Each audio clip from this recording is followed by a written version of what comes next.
right, let's bring in the jury.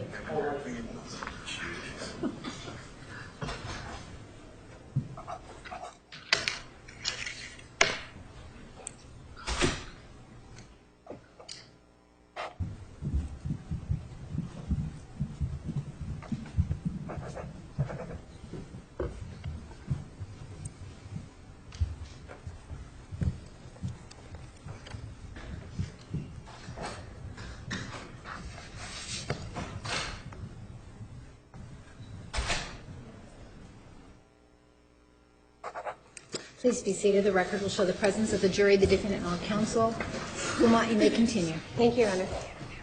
All right, good afternoon, Dr. Gafford. Good afternoon. Just before we broke for lunch, we were just discussing these timelines. So I want to, we kind of got, as far as chronologically, we're at the point where Jodi and Mr. Alexander first meet. Is that right? Yes. Okay.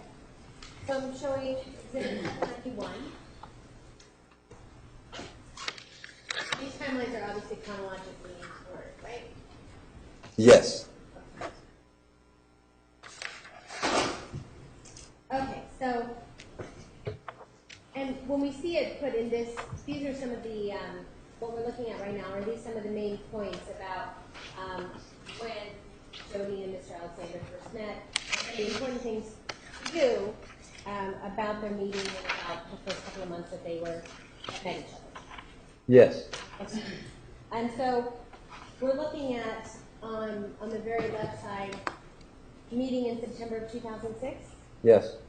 And we talk about the eve, they met at a PPL convention, is that right? Yes.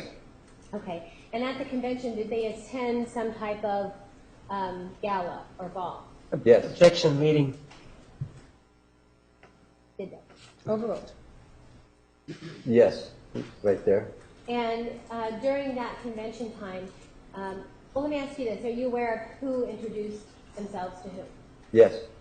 How did that happen? How did the introduction take place? My understanding is that Mr. Alexander came across the room and introduced himself to Miss Arias.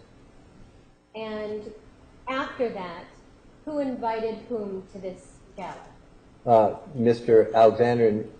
Alexander invited Jodi to this executive dinner, special dinner. All right. And after the executive dinner, as part of this convention, are there speakers and seminars? That is my understanding. Okay. And is it your understanding that this is a large convention? Are lots of people there? Yes, I don't know exactly how many, but I believe it was in the MGM or something, so it's a big hotel. I understood and got the impression large convention. Okay. And did Travis do anything, or Mr. Alexander do anything to make Jodi feel special after this executive director dinner? Did he do anything, invite her anywhere to make her feel special as far as where she sat? Yes. What is it? What did he do? He invited her to sit with him up at the front of this conference plenary, I'm not sure what it was, which was for either VIPs or executives or special guests. I don't know what it was titled, but it was it was obvious it was a special place for people to be at. Okay. And over this convention time, over this weekend, is there anything in particular about the way they met to you that stands out to you at all, or that's important? Only that he was the one that initiated the contact, and right away she's put in a special category for her as well. I mean, this is a pretty big deal, not only this dinner, but where she was sitting. That would be the only thing at that point. Okay. And is it a bad thing that he introduced himself to her? Well, good or bad, I don't usually use that kind of terminology. Okay. I wouldn't define it either way. I just don't have a way to answer that. Okay. All right. So you say it's something. Is it just something that you consider overall? Well, the only part of that to consider is that she wasn't the one pursuing him or going after him. He was the one that initiated the contact. She didn't know who he was. In fact, at that time, I doubt if he knew who she was. I mean, it's just somebody there. Okay. All right. And so after the convention, we talk about, in the timeline, right after the convention, what happens? She actually formally breaks up with Daryl, and that's when that relationship ends before she really begins to interact more with Travis, with Mr. Alexander. And after this convention, to your knowledge, is there phone contact going Yes. between the two of them? Yes. And what happens then the following weekend? She's invited to, I guess, Mr. and Mrs. Yu's, Chris Yu's home in California, where he's going to be. Okay. And during that weekend, does anything in particular happen that would have been a milestone, as you put it earlier, or something important to you? Two different things. Okay. Tell me what those things are. Well, the first is already there a sexual encounter. In other words, that's already starting then. And the second is when the Mormon church, the Mormon religion, takes an involvement. In other words, he is introducing her right then to those things. Those are the two things that would stand out. Okay. And according to the record that you've reviewed and the information that you understand, was it Mr. Alexander who initiated this sexual contact? Yes. And the next day, it's Mr. Alexander who takes, Mr. Alexander and the Hugheses, who then take Jodi to church. Yes, that's my understanding. Okay. Then next, as far as a milestone or something important, we see that Wednesday. Yes. Just Wednesday afterwards, what happens? That he actually is making it more formal. He's giving her the Book of Mormon, really more formally introducing her into the Mormon religion. Okay. And during that same point in time, after he gives her the Book of Mormon, what happens after that? Shortly after, as you can see right there, is he asked for and received oral sex. Okay. Are these events that we're talking about so far, how is it that you consider them? Well, not how I consider them. It's actually more important on how they're considered by Jodi and potential effects of these. That's how I look at it. Okay. Well, tell me what you mean by that. Well, we're in a really short period after they met. I mean, actually the same month. All of a sudden, she's taking on possibly a new religion that she's never been exposed to, as far as I can tell. And then also involved in a sexual relationship really quickly. The other thing here is there's two things that sort of fit the pattern here. One is pleasing others. So within a month, she's doing two key things that he's obviously tied into, the oral sex and the religion. The other thing that's important from my standpoint is, if you think about it, forgetting the people, this combination here between going to church, getting the Book of Mormon, and having oral sex are contradictory things. One is saying you're not supposed to have premarital sex.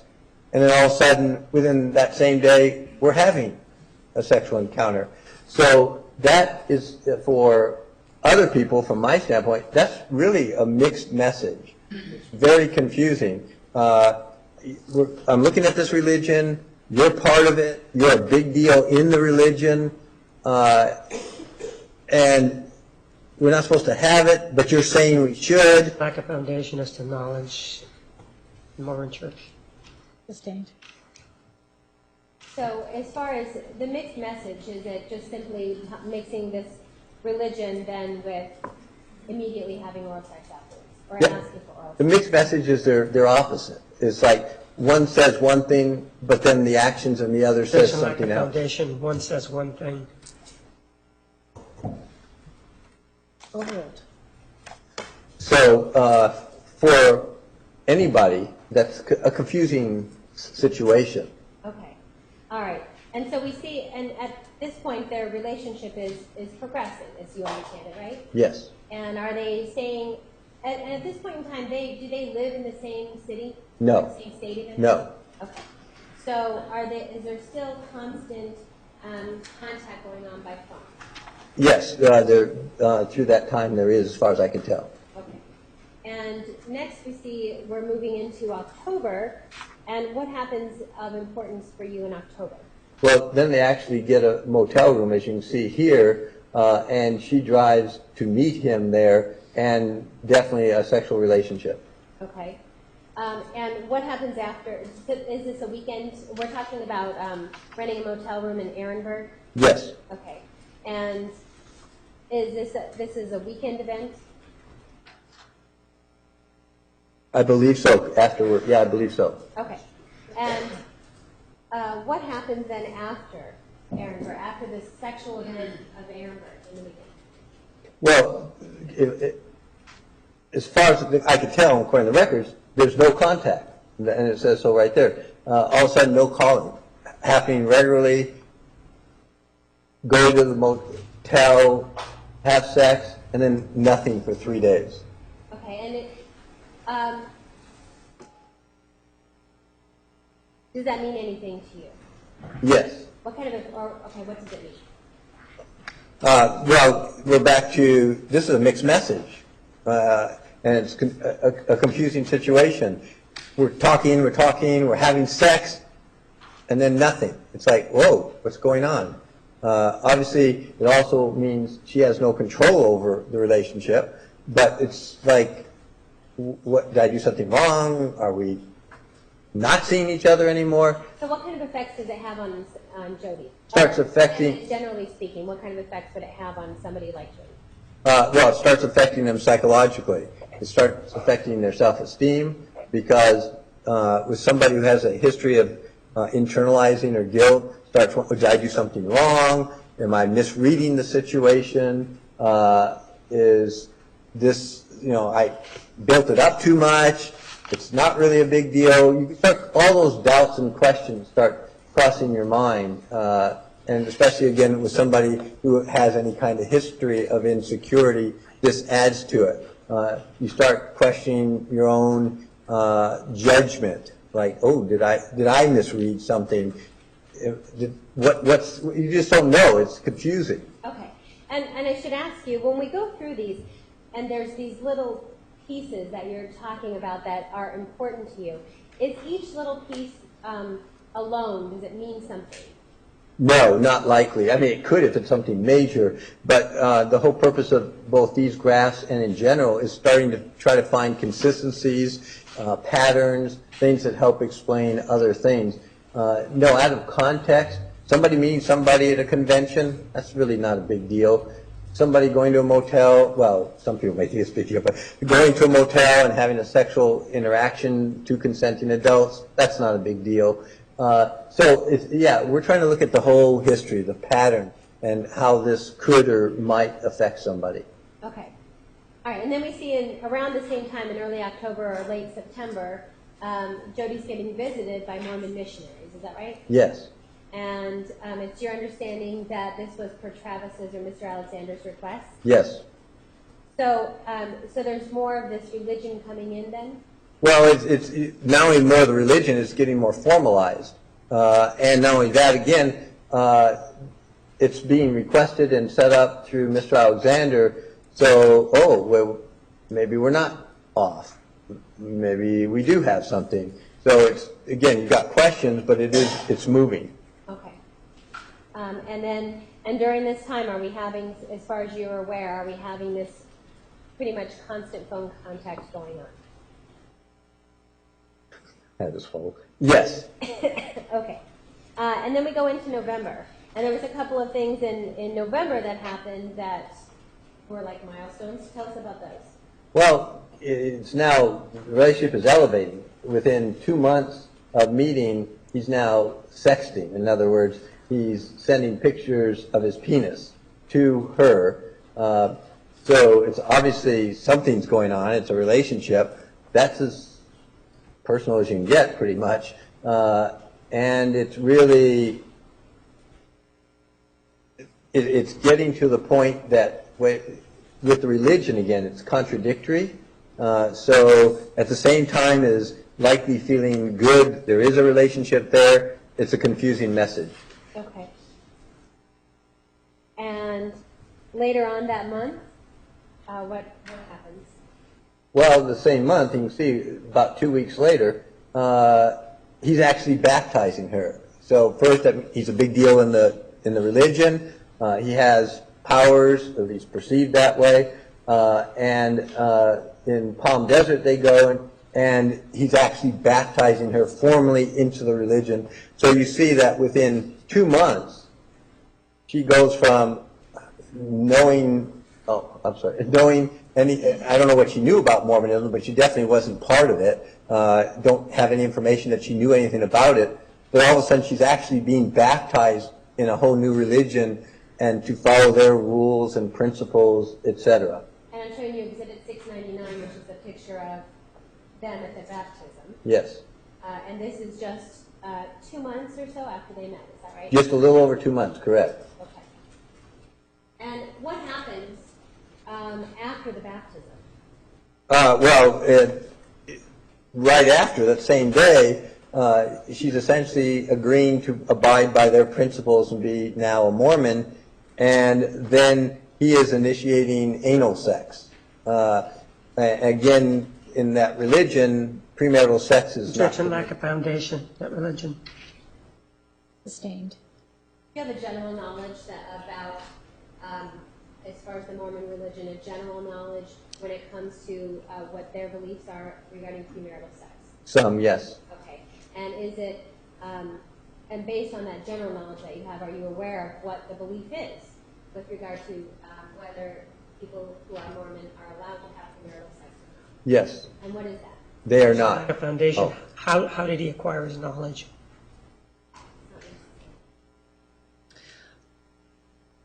Overruled. May inquire on cross. So, so what is it? What is your impression? It's not, you're not supposed to. Okay. All right. And so we have them for Michelle Alexander baptizing Jodi. And then on that same day, he does what? He initiates anal sex. So first that's a sexual encounter. That is really confusing now. That's about as strong a mixed message as you can get. I just got baptized. I just agreed to follow all the rules and principles. And this person who is perceived as being important and big in the religion is now, not only did he do that, but now he's asking me for sex, and not only just sex, anal sex on top of that. And so she goes along with it, but it's painful, and so she stops him. Okay. So let me ask you about that. So it says, and according to the records and things that you've reviewed, she's able to stop it, right? She's able to say stop, and he stops. Yes. So what's the big deal? Well, the two big deals is first that the sexual relationship itself, when you're being told on one hand you're not supposed to, and on the other we're doing it. And again, the other thing is we go back to what we're looking for in the records and everything else is consistency. Well, this falls into what we've already talked about. She's getting baptized. She's doing things that either he's requesting or evidently she perceives to please him. So getting baptized is definitely for him. This is not something she'd even known about. And then being asked to have oral sex and now anal sex, again, trying to please him. So trying to comply and is, again, part of the pattern we're seeing and that people are talking about, that we already talked about this morning. Okay. And then into December, then your understanding is they still live in different states? Yes. Okay, so into December, on December 1st, it appears that she is at Mr. Alexander's house. Is that right? Yes, in Arizona. In Arizona, okay. And she meets someone named Deanna Reed for the first time. Yes. Okay. And also in December, what is Mr. Alexander telling her? That they're not necessarily boyfriend, girlfriend, that you should date other people. And this is after we have all these other situations going on, contact regularly, her pretty much in a monogamous relationship. In other words, she's not dating anybody else or seeing anybody else as far as we can tell. And then all of a sudden, he's saying, yeah, you should date other people. That's, again, another really strong mixed message, adds a lot of doubt, especially, with self-esteem, is I thought we're getting somewhere, we're enjoying each other, and now you're telling me to date other people. Okay, so we don't have a relationship.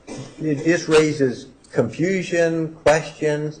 Did I do something wrong? I mean, not everybody's going to say that, but somebody who has that history, predisposition is, okay, this is I don't know what's going on anymore type of situation. And now, getting near Christmas, we're getting into the holidays, and I'm supposed to date other people. And did you review an email? Just may I first? You may. I'm showing you Exhibit 559. Junior staff reviewed an email that was from Ms. Arias to Mr. Alexander on January 7th of 2007. Yes. And in that email, does it talk about some of these issues about dating other people and Ms. Arias' feelings about that? Yes. And was this email important to you in your overall, putting it together in the overall puzzle? Yes. Yes. Okay.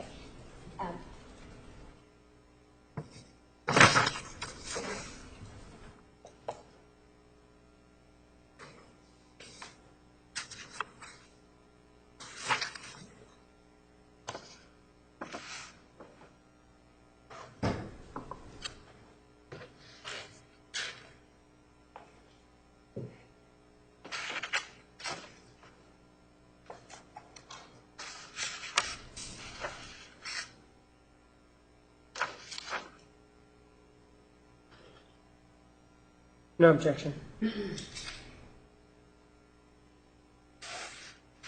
without an objection, we'll move it into evidence, which is 559. 559 is admitted. All right, we're looking at an email now. So this is an email from Jodi to Travis on January 7th, 2007. Is that right? Yes. Okay. And obviously they've been texting. She's telling her, thank you for the text message. He's telling him. Him? Yes. Oh, sorry, yes. And what about this email was important to you? A variety of things. Trying to clarify, because we didn't actually say it, but the last timeline, we said where he's asking her to date other people, but then I don't know if you saw below, now they're still communicating after that, which is again confusing. I'm supposed to date other people, I'm not. And this email is really starting to focus on, what do we have a relationship? Are we just friends? We're obviously attracted to each other, and this is great. And I would like a relationship. So where are we going? I don't know where things stand. Basically, is what this is about. Okay, and in the last paragraph there, she's saying, so going back to this conversation that we had last month, according to the son. It is really the first time that I can think of when we look squarely at where our relationship stands. And I'm glad you brought it up, because I was kind of wondering.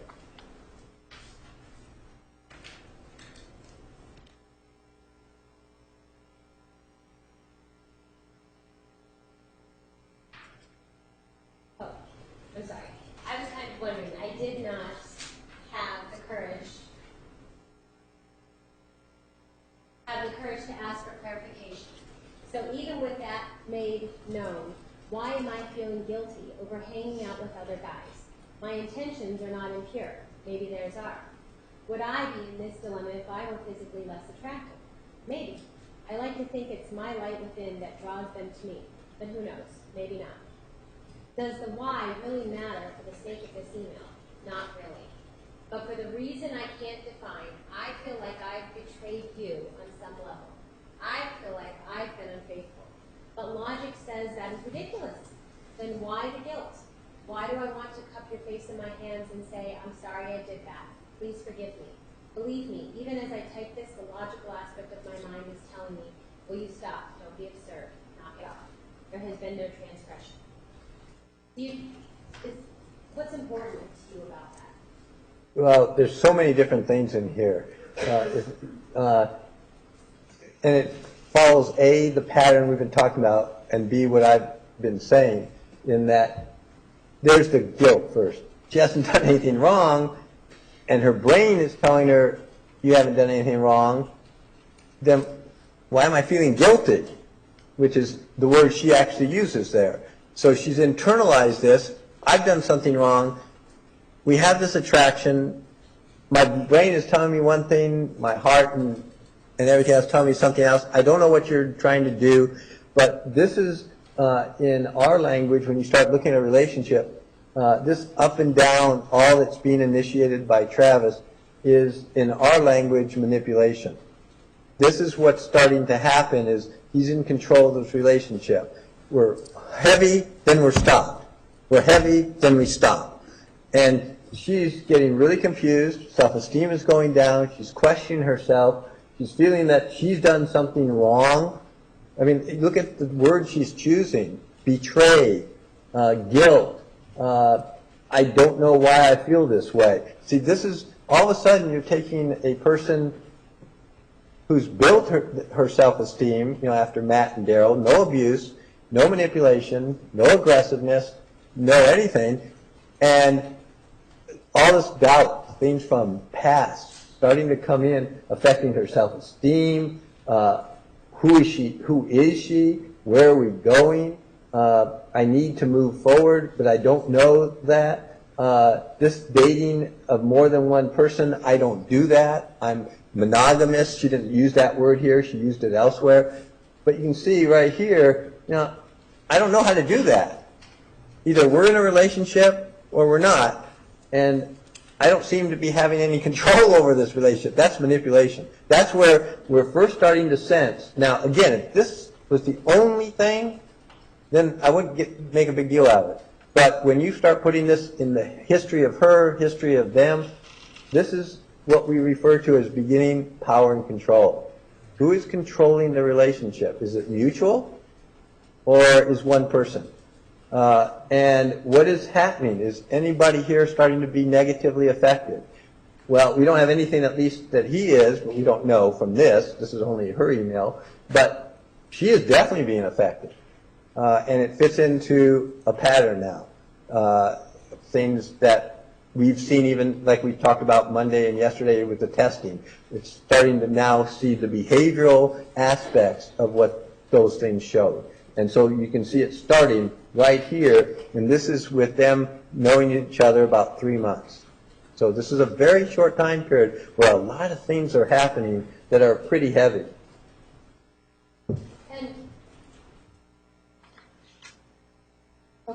And so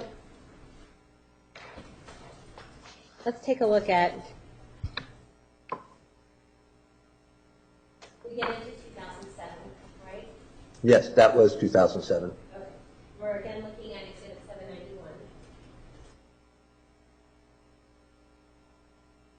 All right. And in the beginning, we see, on the timeline at least, Jodi wants monogamous relationship. Is that related to the email that you just went Yes, over? that's, and I don't remember in that email, I don't think we looked at it the whole way, but I don't remember if she used the term monogamous, but I don't want to date others, only each other. So she's basically saying, and so we put it back in. So it is, that's what she's asking for. Okay. And then one of the next things we see on the timeline is what? What's happening? In front of others, he's jokingly calling her names skank, which is not a compliment in any terminology, and he did it in front of others. So now we're starting to see a little bit back to that power and control that we talked about on Monday, putting somebody down, and it's a lot more humiliating when it's in front of other people. And now, oops, it disappeared. Oh. And not only is it that way, it's like back to a really contradictory message. I just got through asking, are we going to be in a monogamous relationship? Are we going to be serious, getting together? And in front of other people, he's calling her a skank. Wow, that's can be pretty devastating to somebody who's trying to deal with what's going on. Okay, and the information different records that you review and things like that. That particular information, did you review emails that went back and forth between Mr. Alexander and his friends, Chris and Sky Hughes? Yes. And at another point in trial, we've discussed those emails. So rather than go directly through those emails again, are there certain quotes in there from those emails that you found particularly important?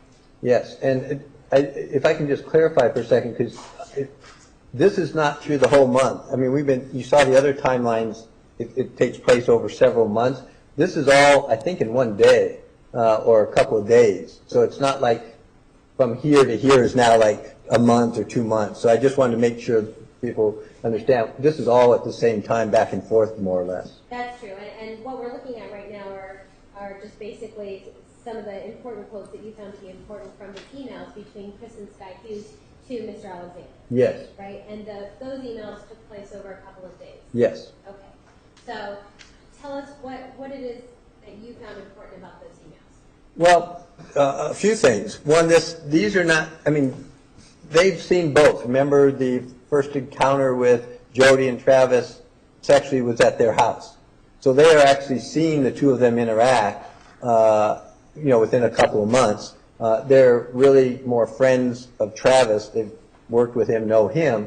So now they're contacting, and this is, again, at the same time period that he has told her to date other women. The month before, she's saying it should be monogamous. They had the sexual encounter in November after the baptism, and now the emails here, as you look at some of the quotes, is they're pointing out to Travis that this appears to be an abusive situation. That's their word right there. I don't know exactly what they're referring to, but they're saying that, if you go down below, or up, either way, they're saying, you're not committed to one woman. You had dozens who would have just wanted to be with you, and you're continuing this pattern. And Doc, let me ask you about that particular quote. When they say to him, in the 5 years I have known you, you have never committed to one woman, yet you have had dozens of women who would have loved just that. Are they talking about Jodi? No, right now they're talking about a pattern of behavior. Are they giving a historical account? Yes. Okay, is that important to you? Yes. These are people, again, you got to look at the context. That's how we do. These are not necessarily friends of Jodi, but they know her now. They're the ones who are seeing the two of them interact, and they're his friends. They're not short friends, 5 years. So they are doing this not to Jodi. In other words, Jodi's not involved in these emails. These are back and forth between them and their friend Travis.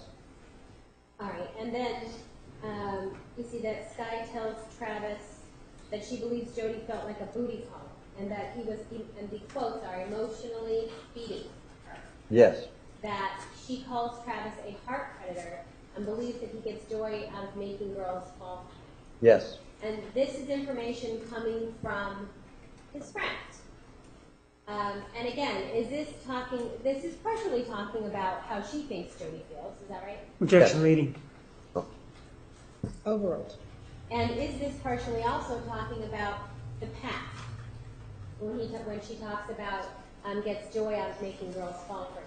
Yeah, you're talking about two different things. Right up here, we're talking, she, talking specifically about Jodi.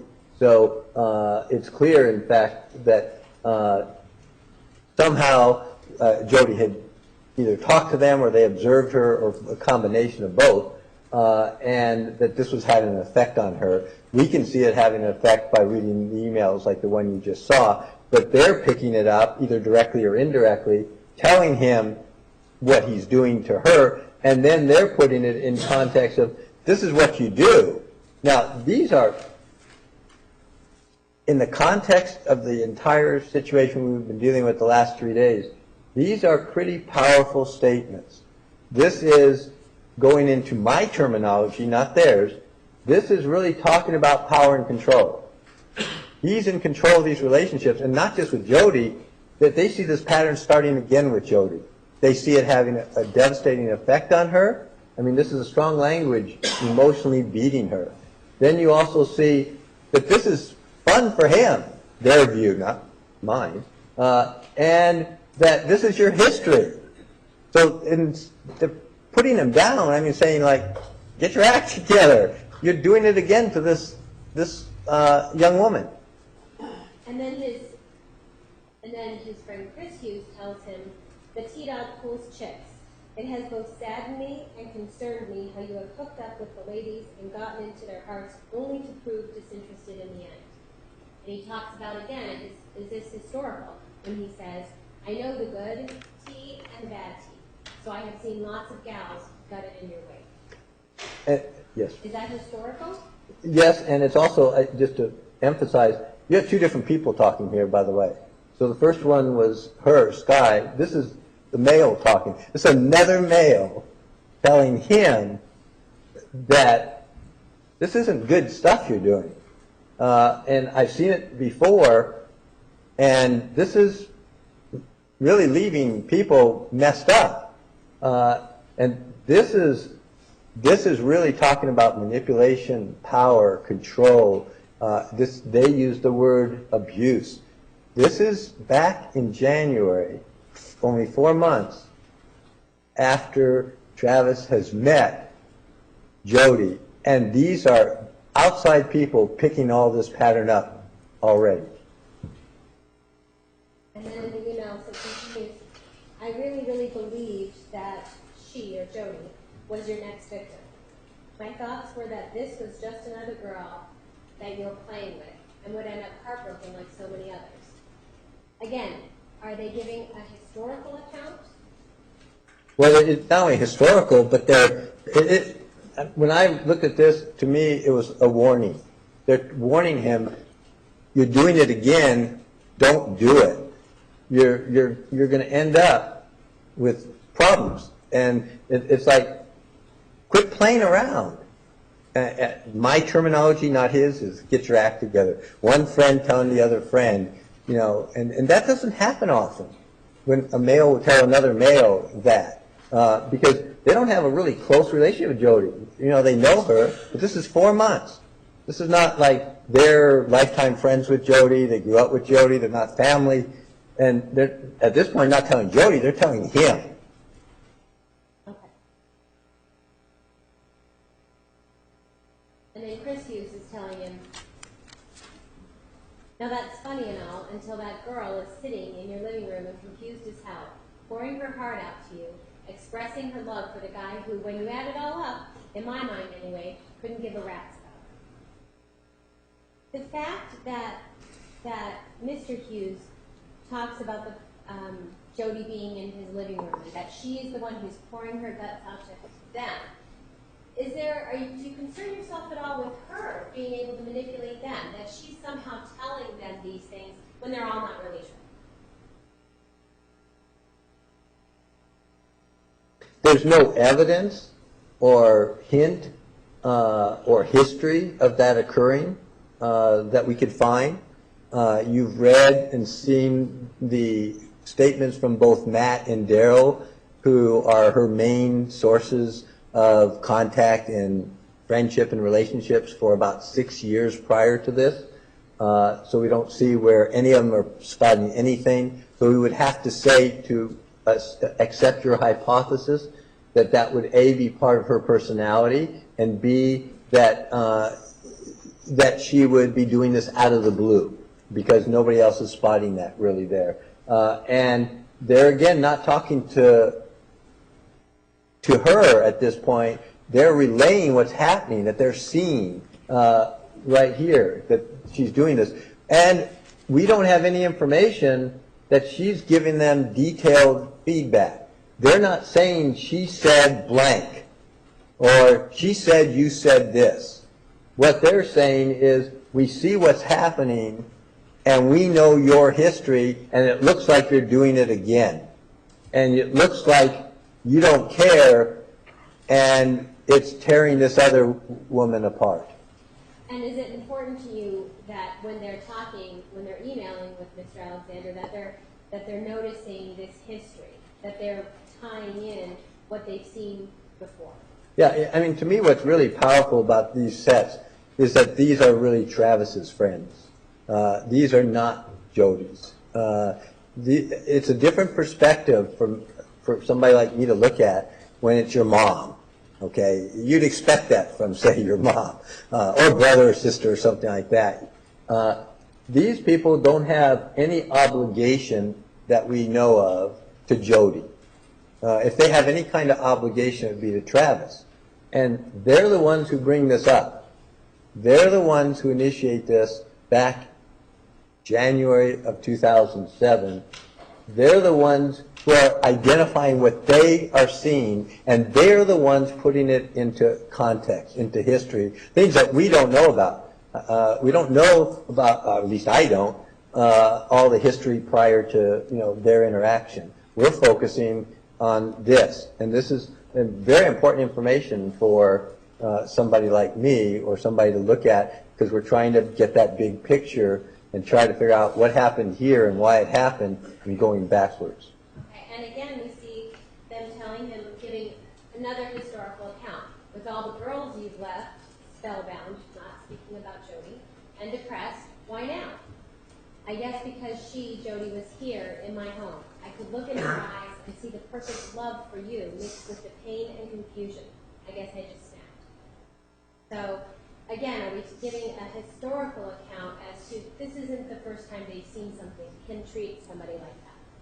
Yes, and you see, this implies that they have not done anything in the past, and almost apologizing for saying something now, but it's like we as friends can't keep seeing this happen to people, and you see it right here. They're actually intervening, trying to help Jodi as Travis's friend, at the same time telling him, hey, this looks like a woman you need. This looks like the perfect, they said back here somewhere, perfect love for you. You don't need to keep doing this. This is all, like I said, within a day or so of them talking to him. Okay, and this is in January of 2007? Correct. Or the end of January 2007? Yes. All right.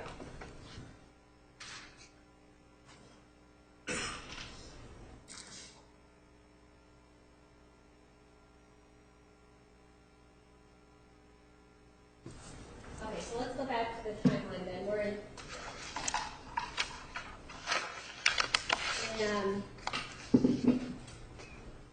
may I approach? You may. I'm showing you exhibit 563. Can you read that to yourself, please? The whole thing?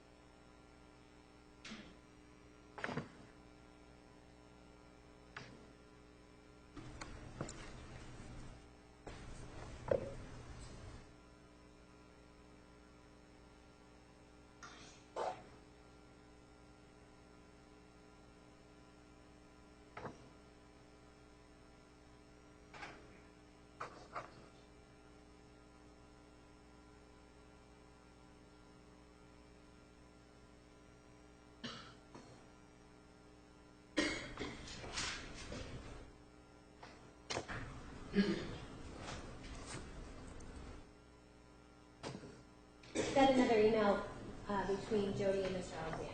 Yes. And what's the date on there? February 7th, 2007. Okay. And does the content of this email have to do with what just happened, the conversations going on between Chris and Sky Hughes and Mr. Alexander and Jodi? And Jodi, yes. Jodi, yes. May I approach? Yes. And did you review this email, Exhibit 563, and taking a look at the overall, trying to put the overall puzzle together?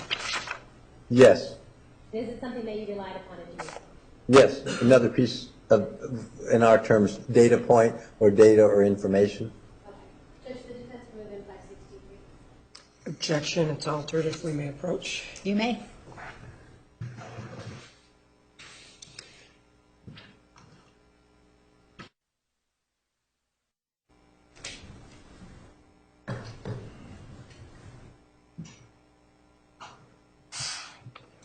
There's just 563 in there. Yes, 563 is admitted. Okay. Dr. Decker, I'm showing you the email that I was looking at. This is an email between, from Jodi to Mr. Alexander Yes, on February 7th of 2007. yes. And February 7th, that's just after all of these emails go on between Chris Hughes and Sky Hughes and Mr. Alexander. Is that right? Objection leading. Sustained. Is this, what's the time period of this email in comparison to the emails from Chris and Sky to Travis? About a week later. And is the highlighted portion in pink, is that of particular importance to you? As opposed to the entire email? Yes. Or is it all important to Well, it's all important in general. Actually, the part up here is, well, I don't know where to put the arrow, is important because from that, it's telling us that obviously she knows, or the you said something to her, and you can see it again down here. So from reading this, it sounds like they're basically telling her this isn't a good relationship. And that she is now saying, well, this is not irreparable. You know, we can get past this. We can still have a relationship. So it's like all these doubts are going on. Others are now telling her, others mean the yous, that this is not a good thing. And she's saying you could believe that or that we really have a chance. And so at the end, when she tells Mr. Alexander that the Hughes may have caused me to question you and your character once, but because they did, eventually every aspect of my concerns were addressed, putting my mind at ease and causing me to become more solid and unshakable in my belief in you. We have that, and then in the beginning, she's talking about a conversation that they had last night. Right. She says, I was thinking about parts of our conversation last night, and one thing that stood out, to paraphrase, was when you said that you can't help but believe that in regards to all that has transpired by way of the Hugheses has caused irreparable damage. So based on this, are they talking, or did they have a conversation about what happened with the Hugheses? Yes. And then at the end of the email, does she seem to, her fears or her uncertainties about Mr. Alexander, have they been allayed? Well, she's essentially dismissing them and saying that we do have a future if we choose to. So she's basically saying, you know, hey, I want to make this work, and that's more important to me than whatever damage may have happened or what other people are saying. It's up to you and me, basically. Okay. And is there anything about this that is, with her being dismissive, is there anything about that we see as a consistency or into a pattern at all? Yes. It goes to what we talked about the first 2 days about blocking out, not willing, not wanting to deal with unpleasant things. When it gets really unpleasant, literally blocking it out, but just not dealing with it, not paying attention to it, trying to look at it as what can we do or move forward. So we are starting to see that pattern. Okay. All right, and then we see on February 14th, Valentine's Day, does Mr. Alexander send her gifts? Yes, and by the way, we skip, but so they're officially dating. I mean, now it is boyfriend, girlfriend. Oh, okay, so that's February 2nd? Yes. I'm sorry. So, okay, so go ahead. So what about them officially dating? So so now it's they, as far as she knows, and supposedly him, they are in a relationship together, which implies monogamous relationship. And then, where are we? A couple weeks. Oh, we're over here. So then, a couple weeks later, on Valentine's Day, he mails her gifts, including the Spider-Man underwear. Okay, and does that? Are they still living in different states? My understanding is yes. Okay. And some of those gifts that he sent to her, this is something that, sending gifts to another person, is that something that would be common in a relationship together? Yes, that's, in fact, you almost expect it. Okay. I also want to talk to you about another email on the 14th of February. Something else on the 14th of February. It's 6:23. So this is an email between Jodi and Mr. Alexander on February 14th. And it begins with, Travis, I'm sorry that the last few days have been so frustrating for you. I wish I could have offered you more consolation over the phone. I guess I was just at a little bit of a loss for words, and perhaps a little bit intimidated, not necessarily because of how angry you were, but because I wasn't sure how you would react to me trying to comfort you. Does that give you any insight at all into what's going on in their relationship at this point?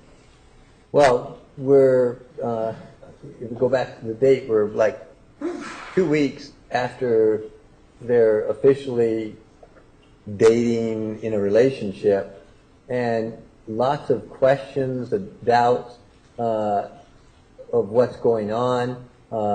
She's starting to react because this confusion is having an effect, and it's going up and down, trying to figure out how we can make it work. And then you can see right here, the focus is on him.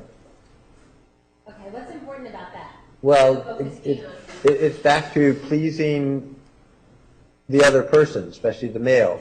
It's not what her needs are, it's what his needs are. And here in the second paragraph, you see where she starts talking to him, encouraging him. I don't need to remind you, and she's talking about The Secret, the movie, but you are Objection leading. Overruled. But you are so powerful, and you can turn the situation around at any time. I found out, much to my regret, that my anger is very destructive, and she starts to talk about herself.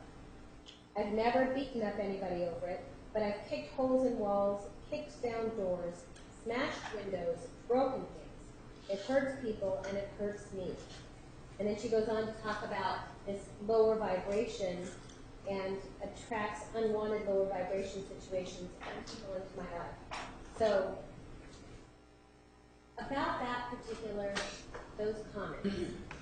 Now we've seen that she's kicked a hole when she was, or she's kicked the wall when she was mad at her mom, and that she's kicked the wall about something about a schedule. And now she's talking about it here. She's talking about these things here. Is that enough for you to say that there is a pattern of violent conduct by Jodi? Well, no, it's not a pattern. Okay. In fact, it's not even clear from this or others when some of these other things happen that she's talking about. And so we know of the two incidents, in other words, childhood and one time at work, and what she's saying there. It's a red flag that we want to explore, but it doesn't by itself tell us exactly what's going on. We don't have anything here that's indicating this is directed at people yet, but obviously we're starting to get emotional issues here that she's identifying that's coming out now again because of the difficulty in the relationship. Okay. And then towards the end of the email, she mentioned something about a cool part of that little story. And she mentions, after we hung up, I continued to cry for a few minutes. She said that she was still in bed, still in my pajamas, feeling miserable and hopeless. Do we start to see some of this dipping down low or this depression? Yeah, and this is first time we've seen it in this relationship as far as any evidence of it. We, as we talked before lunch, have people, outside people who are talking about her going into this sadness and happy. Up till now, the information we're getting from emails and things is she's excited about the new relationship, excited about moving forward, excited about getting involved, but we're starting to see the doubts, the questions, the self-esteem issues, the power and control issues, and so now it's having an effect. So she was crying at the use when this started surfacing, and within a few weeks, the depression is starting to set in again, that we don't have any evidence had occurred for quite some time prior to this. All right. And then she goes on to talk about how just remembering his stirring voice, how freaking lucky that she is to have Mr. Alexander in her life. Those things motivated her to get out of bed and face the day. So when she's talking about those things, where's the focus? Is it on her or is it on him? Well, the control part is on him. You know, thinking of him and all that gets her out of it, so she's able to block it out again. And then she's really focusing on this. This to me is another key. It's not that we are really lucky to have found each other, which would have been a really positive statement, but I'm lucky to have found you. That really moves the power and control into him. That's where the needs are being met. That's where the focus is. We don't see her saying that I'm getting my needs met. It's my needs are getting met if I meet yours. That is power and control. That is manipulation. That's the issues that we were talking about the other day. Subtle, but there. Okay. All right.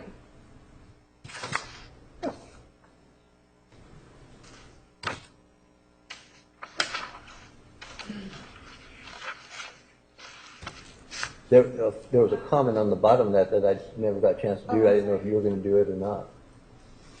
What's on the bottom? Is there something on the bottom that isn't Oh, important to you? well, uh-oh. Was it? Is this what you just had? Oh, yeah, right here. This really sort of emphasizes what I was just saying. And what specifically, Dr. Decker? Her whole focus is him now. When she says, if I had a magic wand and could change anything about today right now, Yeah. I would use it to make your day brighter and 300% better. Yeah, it's, again, not we. It's not us. It's, I'm going to take this and do it for you. You're the focus.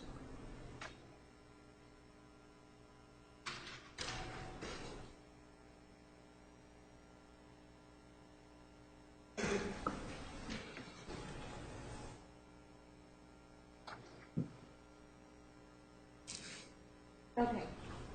Now, at the same time, around this time in February, do you start to see some control issues when it comes to Jodi being allowed to have male friends? And we're looking at an email on February 18th, 2007. This is Exhibit 438. And it's actually a forward of an email from Jodi, sending it to Mr. Alexander. The original email looks like it was to a, you see that? Yes. Okay. All right. Back up, let me just see the date of this email. Sure. February 18th. Okay, very good. So it's the same day. I was just checking. 4 days later after the BBC. Yes, but it's the same date Oh. that I was just trying to remind myself. Jodi Fullerton. Yes. Okay. All right. And does this email have to do with the control issues over who can be her friend and who can't be? Objection meeting. Overruled. Well, the email is her sharing with Travis what she sent to this other man. Okay. Uh, And so let's go through some of it. And this is what she's writing to this other man, Abe. Hi, Abe. I'm writing you for a few reasons. Let me get the more trivial ones out of the way first. I tried reaching you by phone during the week without any luck, probably because I've been calling at ridiculous hours of the night after I'm off work. Like the last 3 months, I find myself once again near the end of the billing cycle of my cell phone, out of minutes and paying for the teeth to talk on the phone during the daylight hours. But I digress. The reason I've been trying to reach you is to let you know that I was listening to the online version of Never Before, Never Again at freedomvideos.com, and some thoughtful jerk laced a voiceover on Mr. Stonesifer toward the end of the video. He says, "There has never been a better time for a better opportunity than right now at prepaid video. I am not, or prepaid loser. I am not joking. That's what you hear." And she talks about that. She gets to the substance of the email and what she wants to talk to him about here when she says, "The other and more important reason that I am writing to you is regarding our friendship. You have been a wonderful source of information on many levels, and I appreciate your insight and perspectives. I'm glad that we met, and I'm glad we are friends. But after considering a few aspects of our friendship, such as the conversation we had the other night, revisiting the dream you had, to the hug we exchanged at the last APT in Anaheim, I think we should rethink our conduct toward each other. I know that between you and me, those things are simply gestures of a functioning friendship between a couple of single individuals. But up until recently, I've considered myself single, and I never would have considered it to be inappropriate or even given a second thought. Although I'm not married and I'm not Travis's girlfriend, from now going forward, I feel that you and I should keep a friendly distance. I'm certainly not suggesting that we ignore each other, but even something as simple as a hug can be misconstrued as something it is not. You and I and everyone are hugging everyone else in this business. We are like a big family. So it may seem somewhat like a foreign request on my part, but you are pretty savvy guys, so I know you'll understand." She goes on to talk a little bit about why.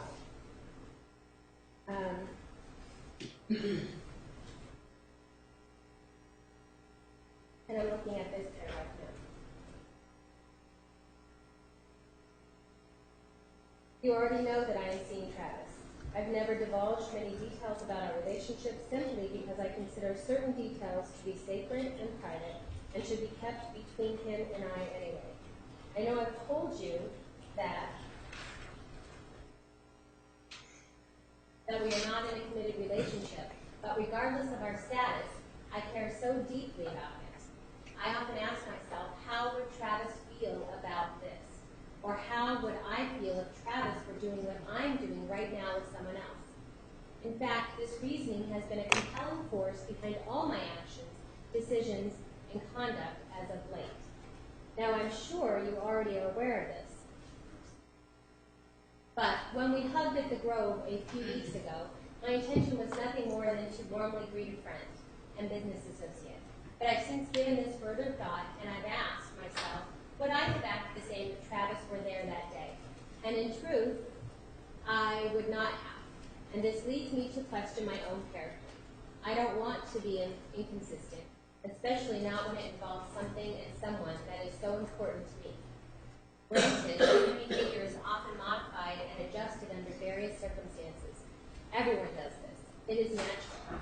But at this point, none of that matters to me. What matters to me is how that which I am accountable for would make Travis feel. I care more about him than I ever have. His happiness is of cardinal significance to me, and his feelings and opinions I value more greatly than gold. I didn't write this email to expound upon my secret worship Travis agenda. I only wanted to clear a few things up. If not for you, then for myself. For I'm sure you already get all of this anyway, but at least now I've said it. And I can rest easier knowing that we are on the same page about it. I think you are a great person who's never had a single bad intention toward me, and I appreciate all the time you've taken to impart to me your knowledge, perspective, and experience. I will certainly see you around at events to which you will always bring a lively energy. Take care until then, Jodi."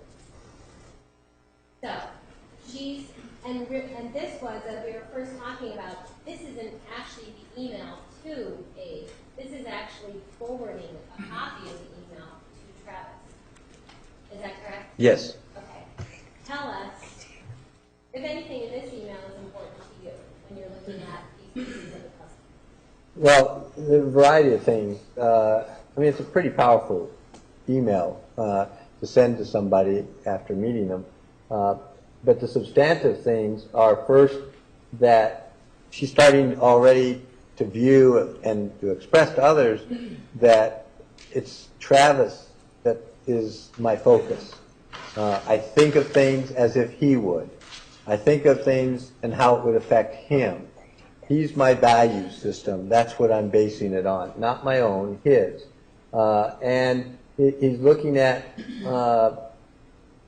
what it can do and what it would be perceived as, and her own questioning. Because that you saw or read the comment about, how would Travis react if he was here? It's all based on Travis. What was also interesting is, well, if Travis was here, I wouldn't hug you. Well, why not?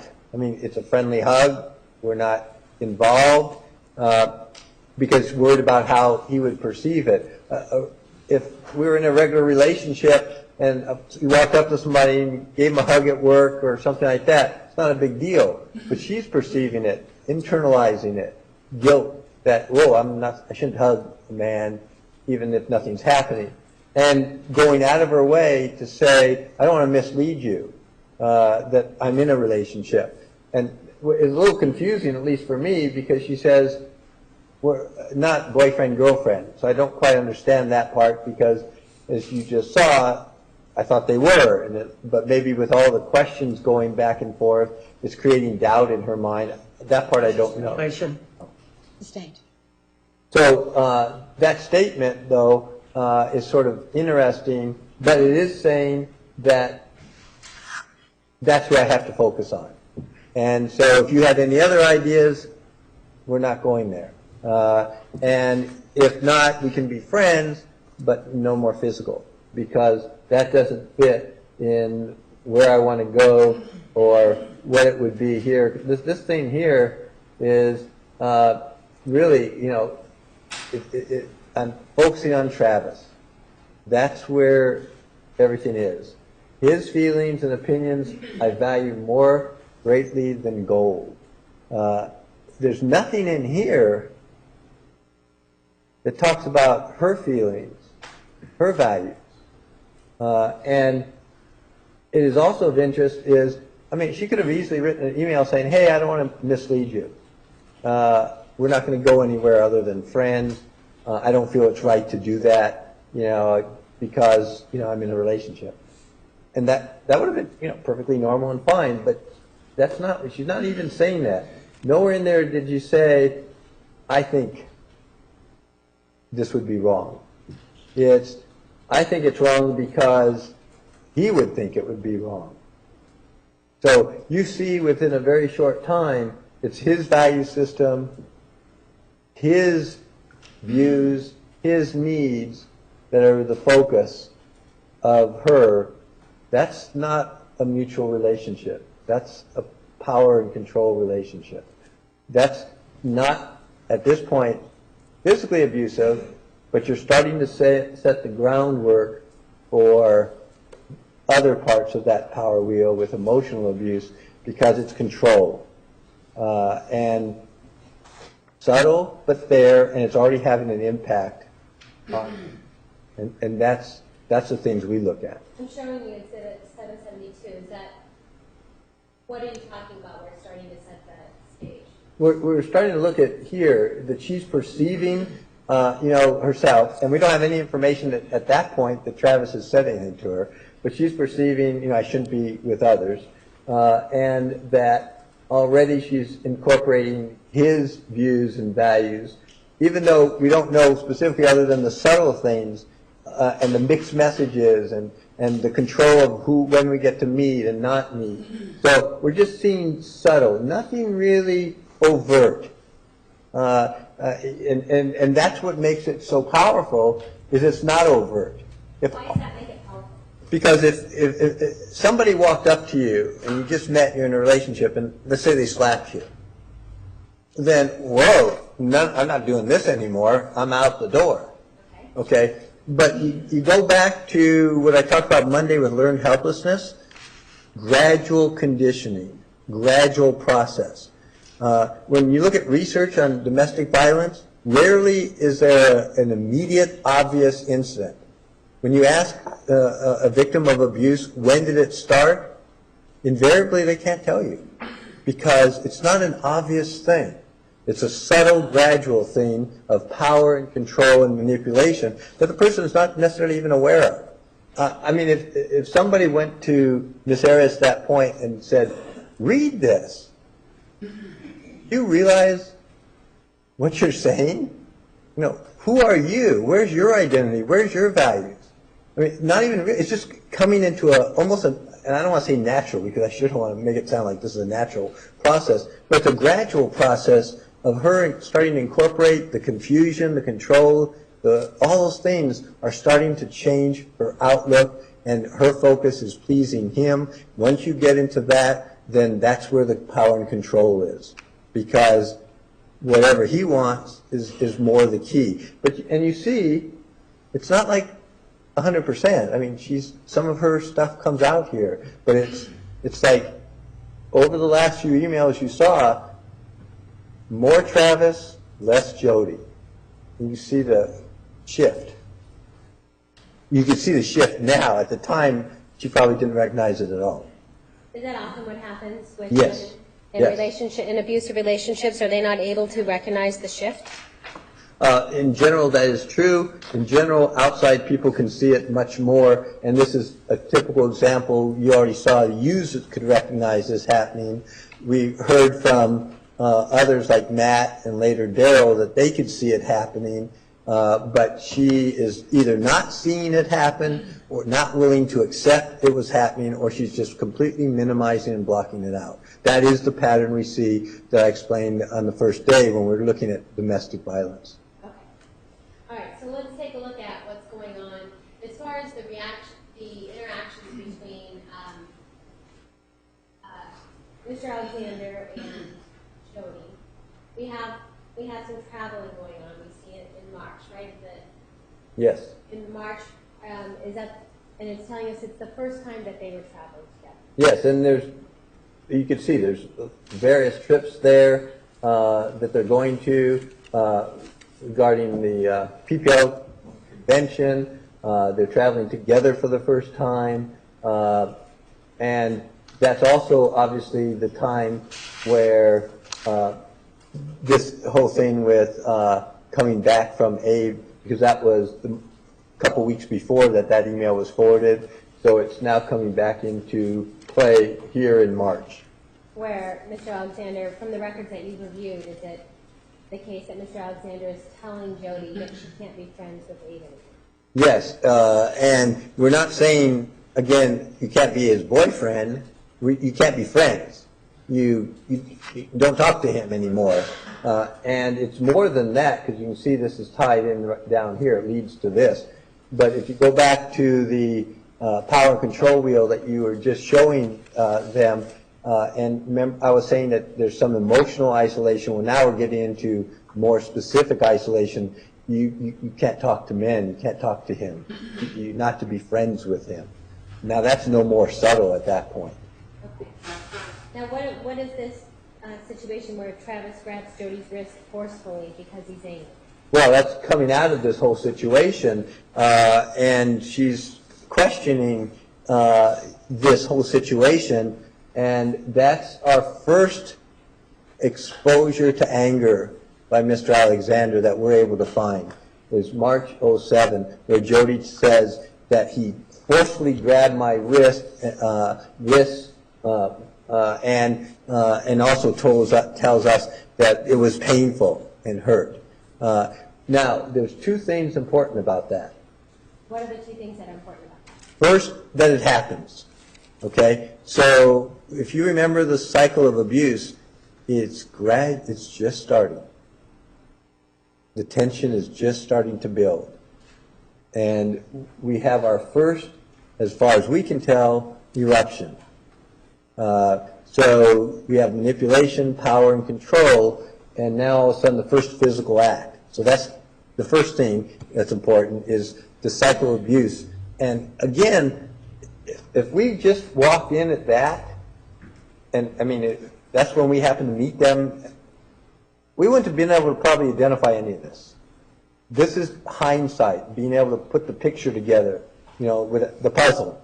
So this is a key piece, but at the time, you know, people dating, couples, they get into arguments, somebody grabs somebody with no context, you know, it's not a good idea, but it's not a big deal. The second part that's important there is Jodi's interpretation of this event. What was Jodi's interpretation? Jodi told us and others that there were 4 incidences of physical abuse. She doesn't even necessarily call it domestic violence, but when asked, 4 physical incidents, and we haven't gotten to those yet. And so we're working in our team along, okay, there's 4, and, you know, not for another several months. So it's all of a sudden, as we put this together, we start realizing, wait a minute, it's 5. This is a physical incident. So why is it important then to you that Jodi doesn't think it's a physical incident? So I guess if Jodi doesn't think that this was abusive, then why would it be? Because we're getting some minimization. Somebody forcefully, and this is not my language, this is hers, grabbing your wrist and causing pain is a physical incident, especially when they're angry and you're dealing with power and control. You know, you're not to see him anymore, you're not to talk to him. That's a physical incident. That is domestic abuse. Now, it's not a major incident. I mean, if somebody in a relationship did that, just grabbed their partner or one time shoved them, likely none of us are going to get ballistic over it. We just say, hey, don't do that. That's not a good idea. You don't want to be physical. You don't want to be aggressive. We would probably more label that aggressive, not abuse. But in this context, and with the history that's following, this is now showing up as abuse. This is the first incident. And that's, again, it's not obvious. And you see her minimizing. She does not count that to the various mental health professionals she's talked to, including ourselves, does not put that in the category of one of the domestic violence or abuse incidents. We did when we put it into history. Yes, we're going to take the afternoon recess. All right, 15 minutes. Please remember the admonition. Well, I'd like to see you in the hallway, please.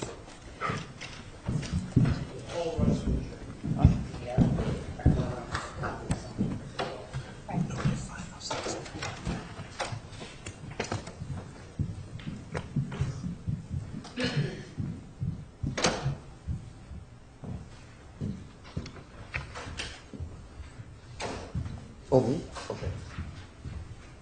Now it is.